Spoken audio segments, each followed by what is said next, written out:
Today's episode of the Natural Habitat Podcast is brought to you by Dr. J's Rolling Trays. Dr. J's Rolling Trays are a super fresh way for you to roll up your weed. They have a nice rolling surface with all kinds of little cutouts and containers for you to put your grinder, your lighter, your papers, whatever you need. All the shit that you need for your weed can go in your rolling tray. You put it on your rolling tray, and then you put it in your lungs. So go to rollingtrays.com and use the code NHP to save some sort of percentage on your rolling tray. Dr. J's Rolling Trays, blah, blah, blah. All right, today's episode it's a doozy. It's another one with Awesome Ty. Awesome Ty has been in the studio a lot. He's just been here, just smoking weed, cracking jokes. I thought he was an authority figure, like a mayor or something, but apparently he's some sort of narco-style Colombian mayor because he does a lot of drugs. So we got him in here. We're talking about one of the greatest films ever. You know what it is. So, without further ado, let's do it. The Natural Habitat Podcast.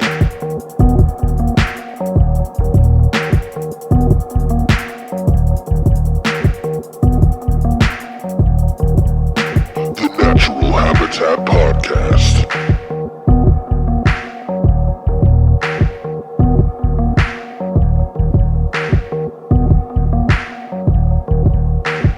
Natural Habitat Podcast.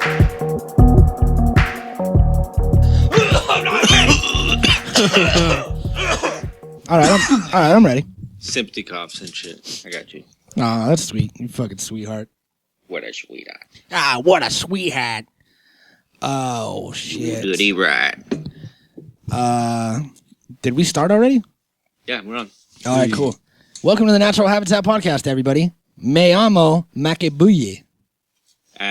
My name is John Ritter. And we are joined by a special guest. Why don't you introduce yourself, my friend? Big Awesome Tyler, the commissioner. You were, have you been demoted? I thought it was a promotion. Oh. To the best of my knowledge, I was. But I do retain my mayoral duties as well. Oh, okay, I see.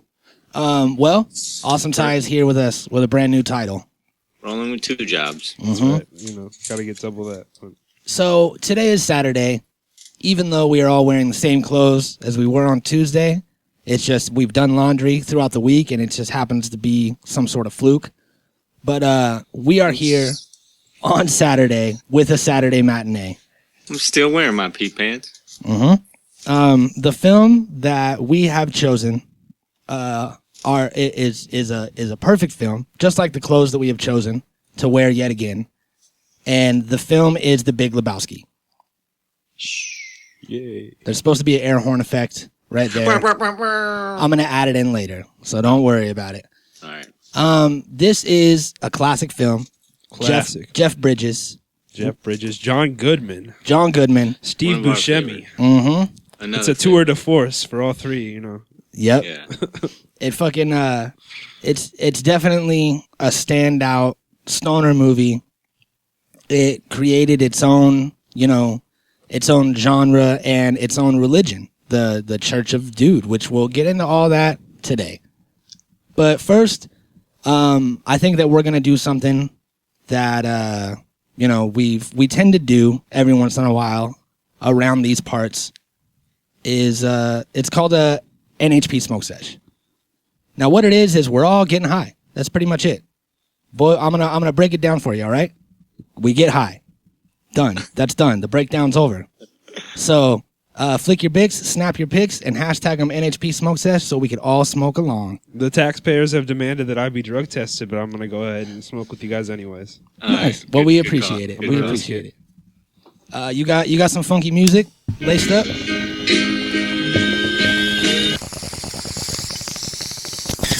Hey, what a way to start. Opening scene with the opening scene. Yeah. You know what I'm saying? That was the opening song of the movie? Yeah, it's the opening credits. That's dope. One thing that stands out about this film is the soundtrack, for sure. Excellent soundtrack. Yeah. I wish we could have played more, but we don't want to get sued. I do. I've heard that Bob Dylan is very litigious. So I'm just kidding. I didn't hear that. Don't sue me for defamation, Bob Dylan. Yeah. If that is true. but it's not. I'm not saying that it is, but I'm just saying if it is, I've opened up Pandora's box over here. If it is, he had no idea. All right, it was just it was all in satire. We have laws and lawyers protecting us against that Is stuff. Bob Dylan even alive anymore? I think he is. Yeah. I'm pretty sure. I want to say maybe. All I know is a hard we would maybe. play it if we didn't like it. So cheers to you, Mr. Dylan. Yes. Bob Dylan is still alive. Word up, son. He's 74 years old and still fucking probably hella creepy. So, way to do it. The Big Lebowski. This was definitely a strange film. If you look at it without, its cult following and the whole Dudeism thing, and it's a very weird story about this stoner guy who wears a robe and drinks White Russians and is trying to find his rug. Like, there's a lot of things that are going on in this movie that don't necessarily make the most sense. And, you wouldn't think would create the blockbuster film that it did. You know what I mean? But the characters, they were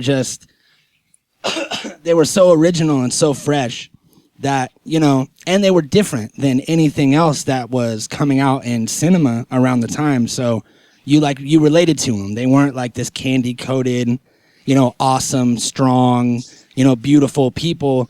They were, just fucking stoner, losers that were just trying to live their life and get drunk and get high. So I think that a lot of people related to that.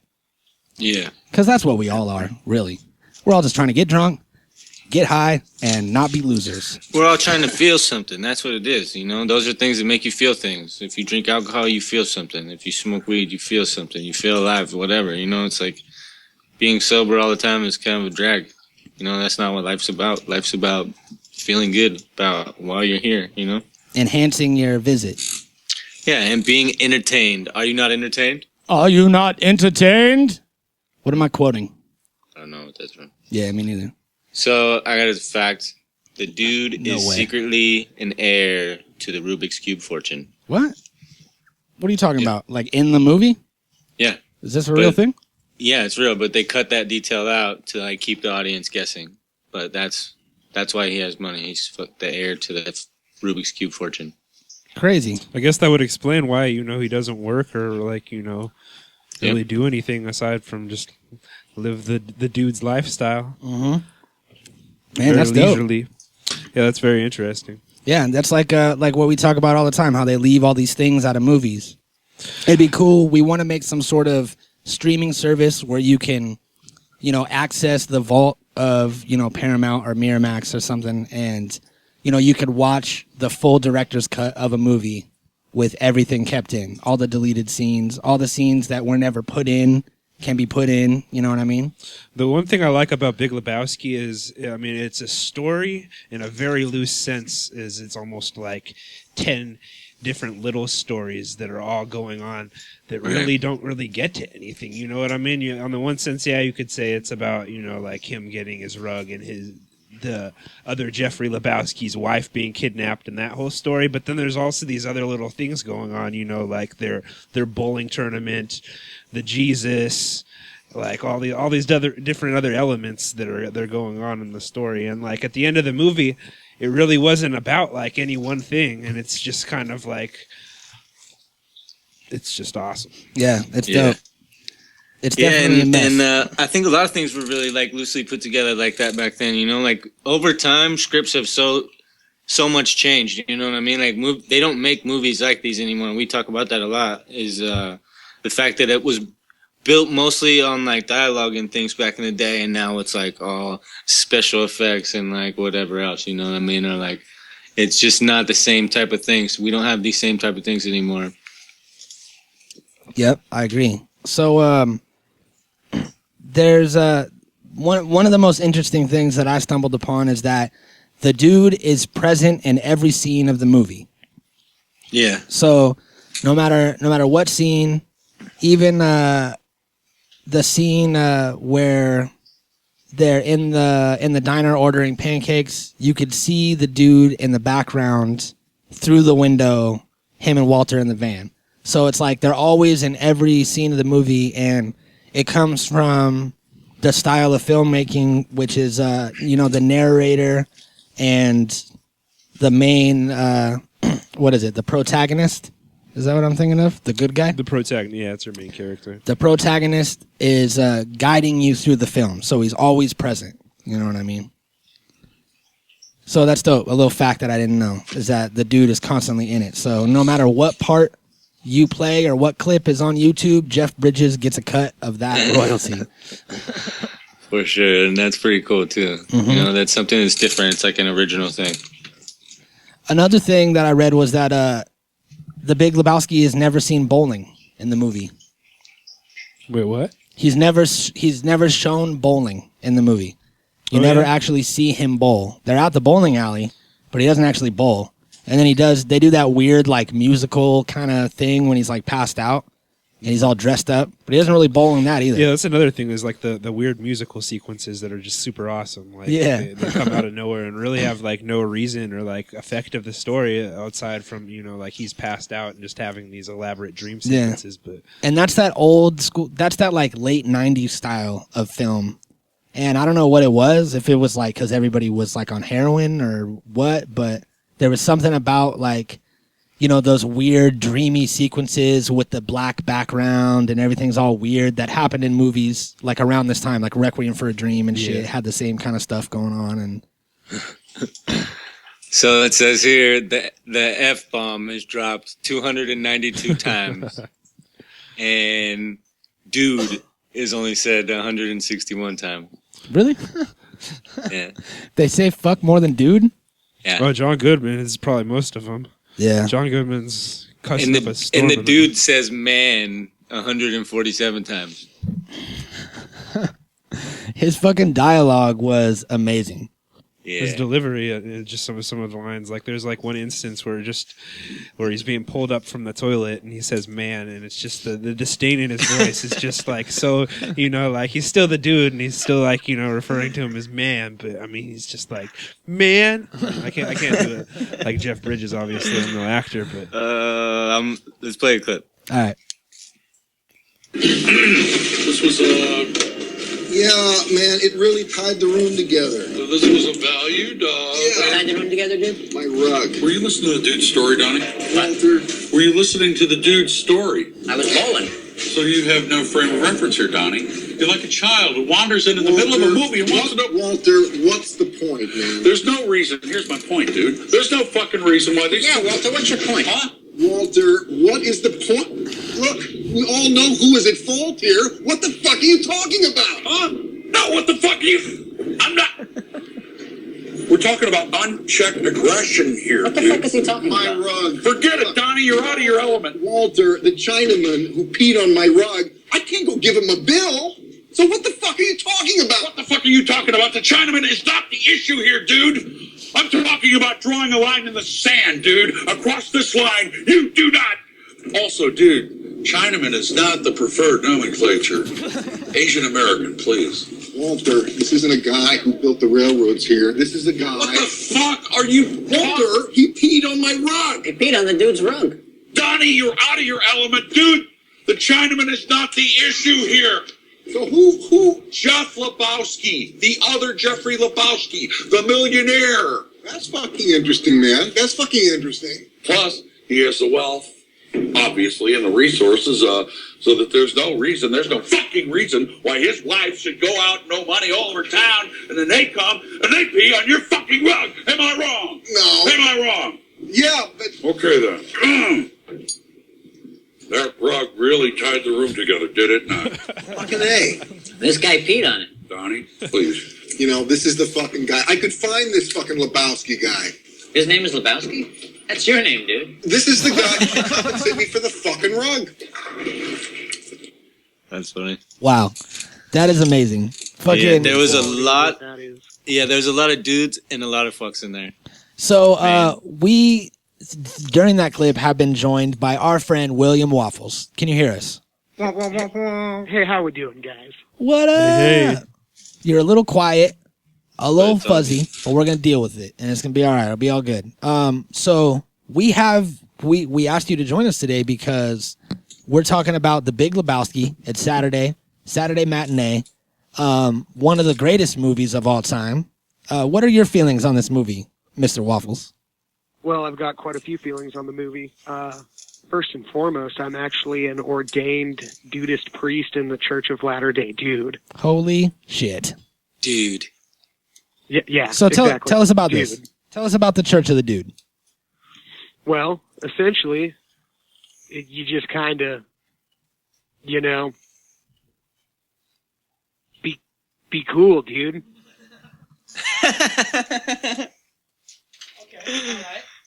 Yes. So how long have you been in the Church of the Dude? Golly. Say just about over a year at this point. Yeah. Yeah.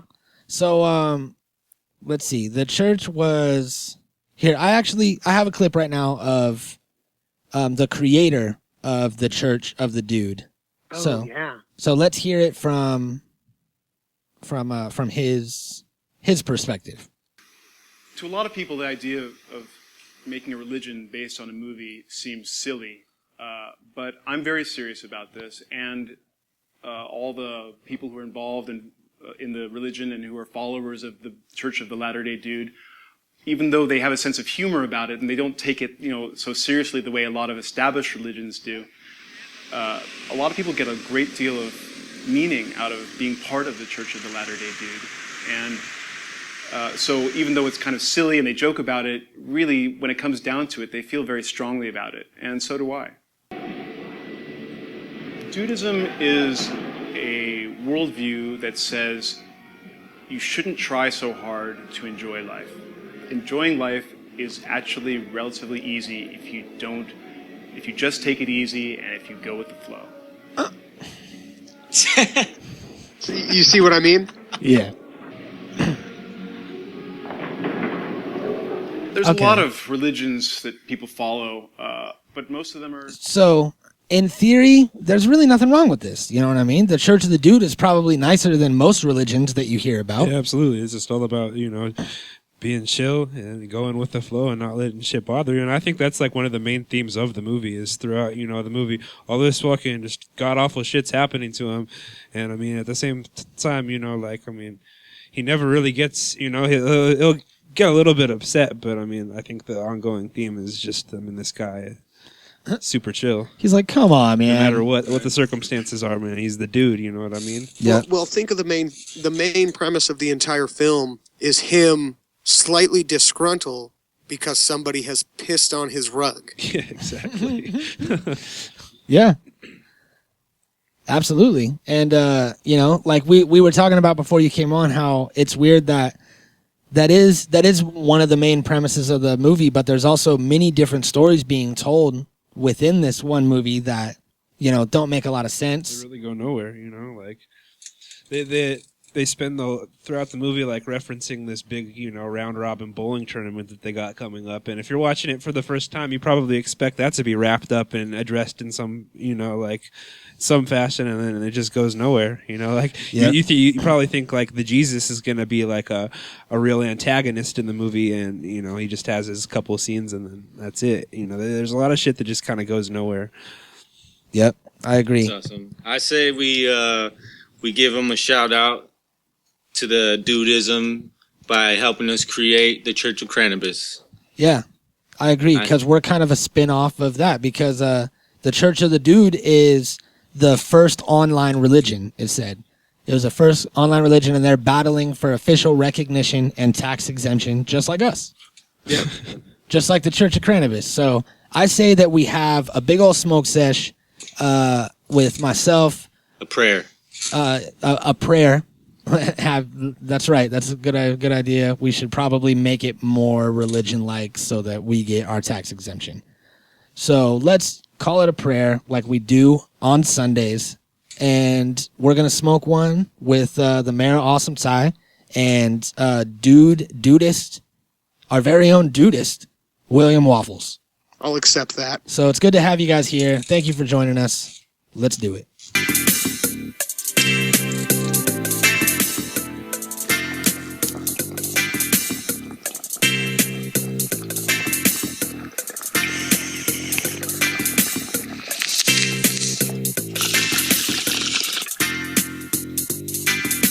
A minivis.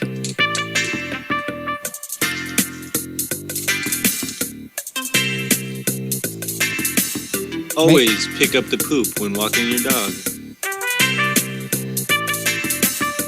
Make sure you always stay properly hydrated. A minivis. Don't shit where you eat, or eat where you shit. A minivis.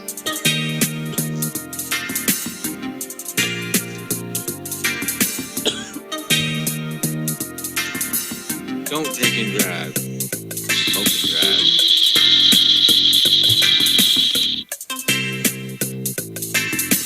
Got my.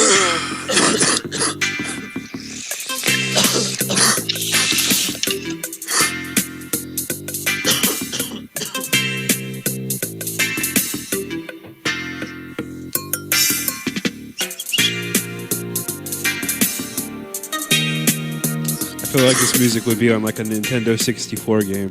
Right? And the best thing about it is that nobody could sue us because it's public domain. Here's a Public clip. domainage. All right, here's a little fact. I mean, You got a little fact? the number of white Russians the dude drinks. You know, you got to guess. I got to guess. The number of white Russians is 10. Very close. Say a dozen. 13. It's 9. What? All very close.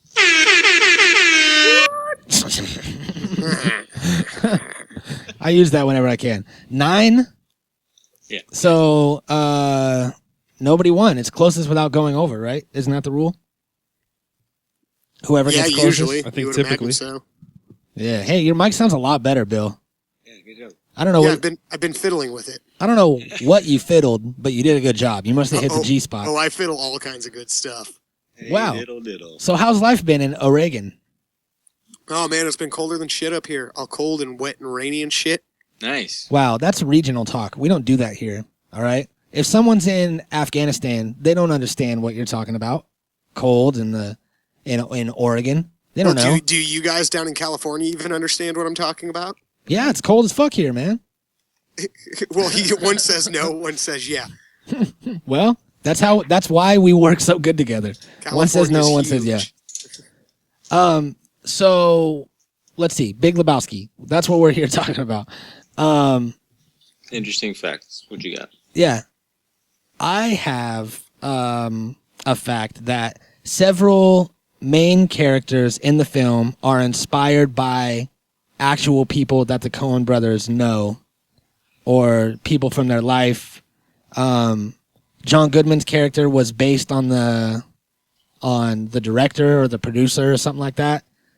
And there was also the dude was based off a guy that some dude in a robe that they saw at a gas station somewhere. I don't know if they saw him one time or if they saw him multiple times, but there was an actual dude. Yeah. Really, to my knowledge, the dude was based off of some guy that was one of their neighbors. I think I had heard that too. Possibly. Yeah, so either way, there was some guy that they saw and they were like, you know what, this guy would make a great character, and then somehow, Wait a minute, is fucking Mayor Ty on here? yeah, Yeah. Hey, what up, man? What's good, Ty? What up? wow, How's you guys, it you going? didn't know this? It's in the description of the podcast. Come on, guys. It says here the character of the dude was based off of Jeff Dowd, an independent film producer. And it has a picture of him, and it says the real dude right next to it. Dang, that's dope. The real dude. The real dude. And Jesus' character's hilariously obvious Jesus. bulge was a bag of birdseed shoved down his pants. I don't believe that. That's what it says. Yeah, if that's what it says, then that's what happens. Also, did you know, Bill, we talked about it before you came on, but it said the dude is secretly the heir to the Rubik's Cube fortune. And they just left that out in the film to keep the audience guessing, but that's why he was rich. Yep, they ended up cutting it. He wasn't rich. Well, he was rich enough to where he didn't have to do anything. I just thought he was a lazy bum. No, well, he had his house paid for, and his shit was pretty nice. You know what I mean? I always figured he got hit by a taxi or something. Yeah. Well, I think it's the same kind of thing. He got residual checks from Rubik's Cube, from Yellow Cab, same thing. You're getting residuals. Yeah. So that's how it worked out, and that's where he got his Skrilla and his nice rugs. So we were also talking about I think this was before we started recording. You brought up Ty brought up during the edited version of the film on TV when Walter has his famous line, "This is what happens when you fuck a stranger in the ass." They changed it to, "This is what happens when you find a stranger in the Alps." Stranger in the Alps. So it's like that's just like melon farmers, like our classic melon farmers bit. Yeah, but no, it doesn't make any sense. It's not slick. You find a stranger in the Alps. Then they kill you, or they fuck up your car. I don't know. Well, they couldn't just delete that scene because I mean that's one of the best scenes of the movie. So I mean, like, yeah. You know what? Let's watch that scene. Absolutely. I got it pulled up right here, and thanks to the beauty of Skype, I can share my screen with everyone that's involved in this conversation, and we could all watch it together. So cool. Is this your homework, Larry? Is this your homework, Larry? Look, man. Dude, please. Is this your homework, Larry? Ask him about the car, man. Is this yours, Larry? Is this your homework, Larry? Is that your car out front? Is this your homework, Larry? We know it's his fucking homework. Where's the fucking money, you little brat? Look, Larry, have you ever heard of Vietnam? You're entering a world of pain, son. We know that this is your homework. We know that you stole a car. And the fucking money. And the fucking money. And we know that this is your homework. We're gonna cut your dick off, Larry. You're killing your father, Larry. Jesus. One of the great lines. All right. This is pointless. Okay? It's time for plan B. You might want to watch out that front window, Larry. Son, this is what happens when you fuck a stranger in the ass! Language problem here. Little prick stonewalling me. Walter! What are you doing, man? What are you doing? God, I love There you his go, Larry. outfit. Right? See what happens? You see what happens, Larry? You see what happens? This is what happens when you fuck a stranger in the ass, Larry. This is what happens, Larry. You see what happens, Larry? You see what happens when you fuck a stranger in the ass? This is what happens. You see what happens, Larry? You see what happens, Larry? You see what happens, Larry, when you fuck a stranger in the ass? This is what happens, Larry. This is what happens, Larry. This is what happens, Larry.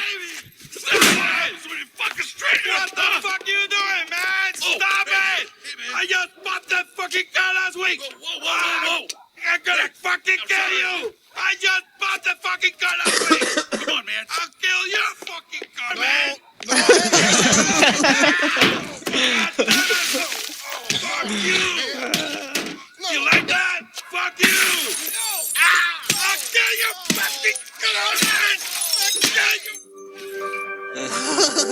Classic. Man, that's dope. Super dope. So, I mean, I think everybody's got a friend like that.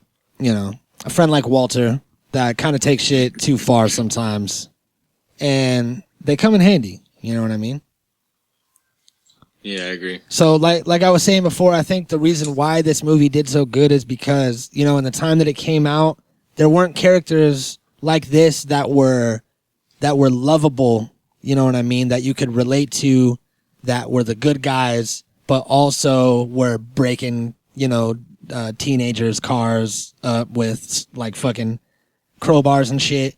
There were. He threatened to cut his penis off. Yeah, we're gonna cut your dick off. We're gonna cut your dick off, man. And he just said it like just so calm. Man, come on. That's so funny. Yeah, this is definitely it's definitely one of Jeff Bridges' best roles, and John Goodman. It's what comes to mind. So it's inspired a whole subculture too. Like there's Lebowski fests like all over the country that are like almost like, you know, like almost like a gathering of juggalos. Like people go and they play bowling and dress up like the characters and drink White Russians and bands play. That's dope. And they all just wear robes. Oh shit! Yeah, just dress as various characters. I've actually wanted to go to the LA one for a while. What have you ever been, Mr. Waffles? I have not. I actually missed one a couple of weeks ago up here in Portland. I was planning to hit the next one. They have them all the time up here. Yeah. Yeah, I figure Portland would be the place. Theaters that play them constantly. One thing I actually did catch, though, was I think it was last year or the year before at the San Luis Obispo Film Festival. They gave Jeff Bridges an award, and me and my old lady went to that and watched him get his award, and then watched Big Lebowski at the Fremont with. Yeah, I remember that night. I wasn't there, but I remember it going on. Yeah, it was cool. Although we had to stand because they oversold the shit and we didn't have no seats, but it was still cool. Ah, brutal. So, have you guys heard about the 9/11 conspiracy surrounding? Yes, I was just gonna say that. Which one? I have not actually. This is new to me.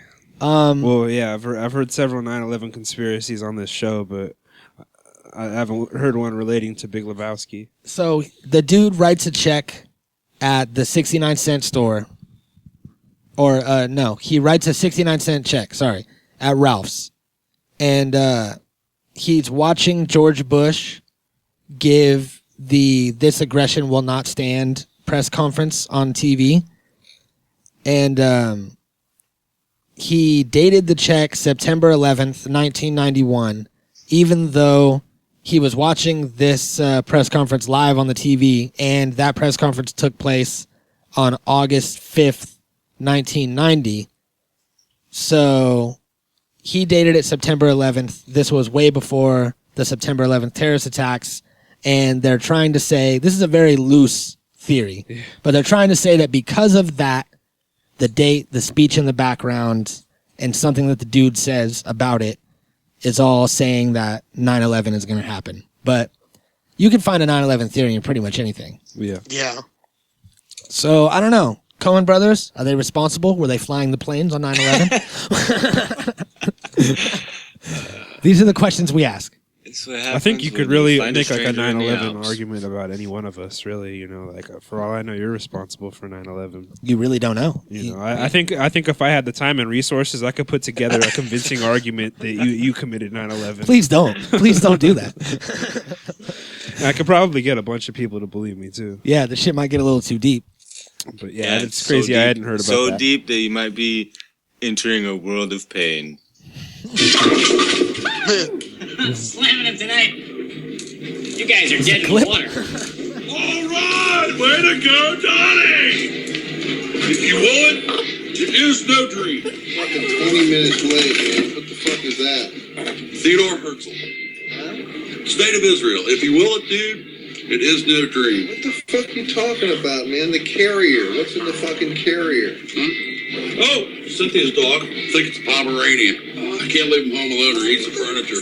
I'm watching it while Cynthia and Marty Ackerman are in You Hawaii. brought a fucking Pomeranian bowling? Brought it bowling. I didn't rent its shoes. I'm not buying it a fucking beer. He's not taking your fucking turn, dude. Man, if my fucking ex-wife asked me to take care of her fucking dog while she and her boyfriend went to Honolulu, I tell her to go fuck herself. Why can't you board it? First of all, dude, you don't have an ex. Secondly, this is a fucking show dog with fucking papers. You can't board it. It gets upset. Its hair falls out. Walter. Fucking dog has fucking papers. Over the line! Huh? I'm sorry, Smokey. You were over the line. That's a foul. Bullshit. Market 8, dude. Excuse me. Market 0. Next frame. Bullshit, Walter. Market 8, dude.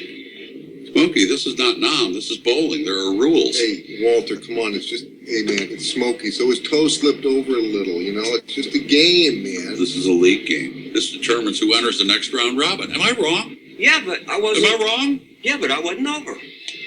Give me the marker, dude. I'm marking an 8. Smokey, my friend, you're entering a world of pain. Walter, man. You mark that frame and 8, you're entering a world of pain. I'm not. A world of pain. Look, dude, this is your partner. Is the whole world gone crazy?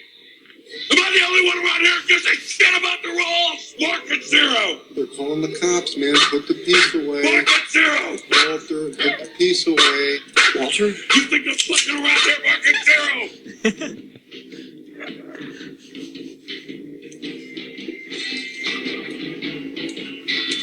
All right, it's fucking 0. You happy, you crazy fuck? It's a league game, Smokey. It's a fucking league game, Smokey. Mm-hmm. Crazy fucking bastard. John Goodman only takes off his glasses once in this whole movie. I think everybody's met that one dude that's like off the fucking rails like that too in their life. Yep. You know? 0 to 100 in fucking like no time. Yeah. So, there's someone noticed that throughout this whole entire movie, and now that it's brought to my attention, I do notice it, that there's only 2 exchanges where the dude speaks directly to Donnie, and for the most part, he ignores Donnie and doesn't talk to him at all. Donnie has a lot of exchanges with Walter, but there's only 2 times.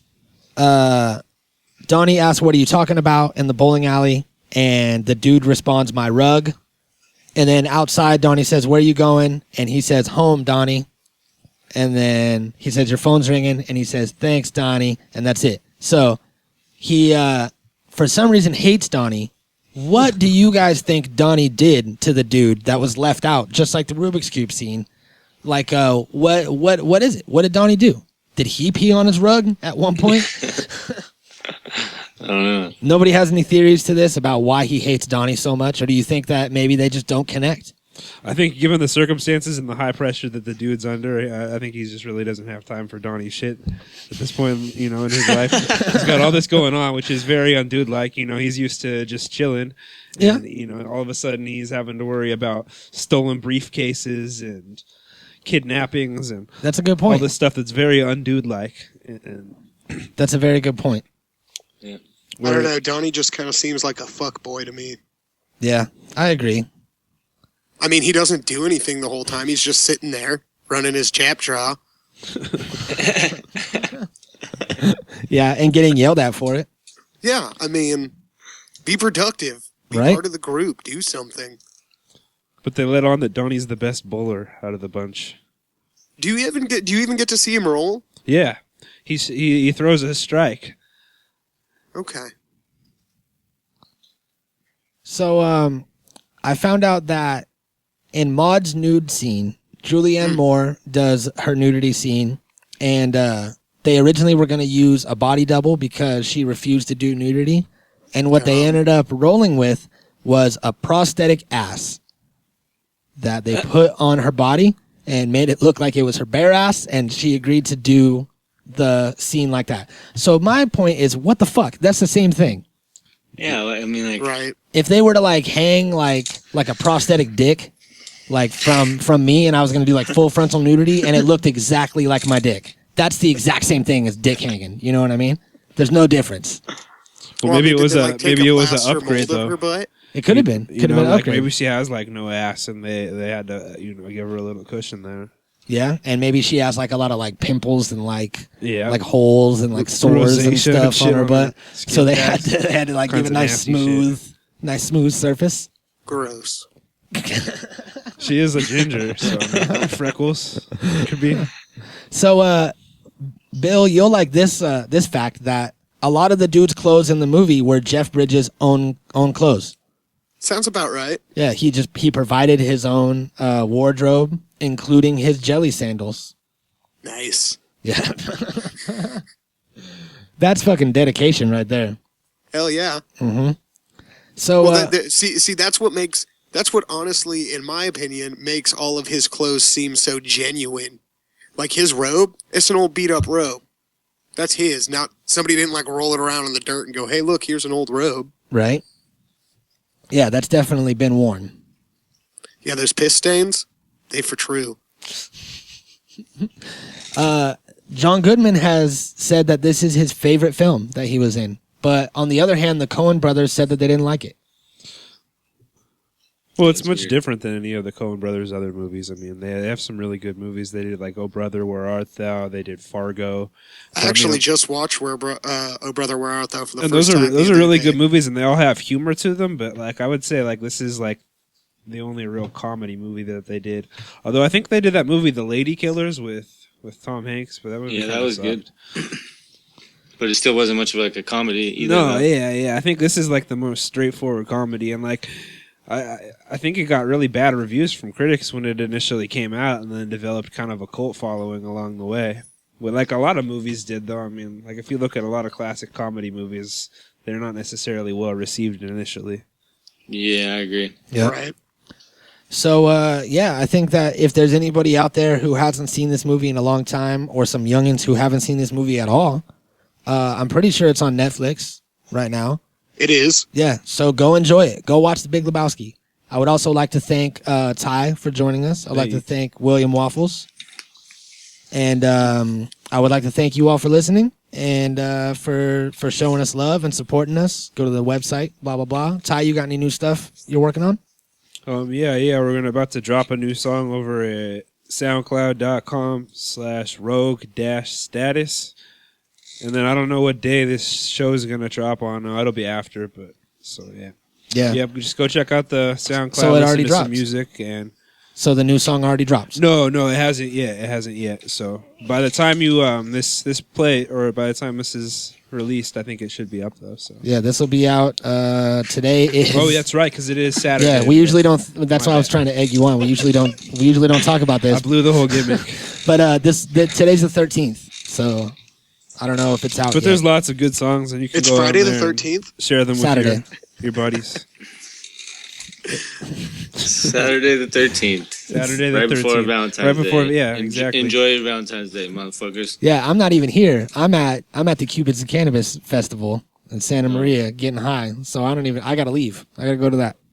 All right. Peace, everybody. Peace, bitches. Peace. Peace. The Natural Habitat Podcast.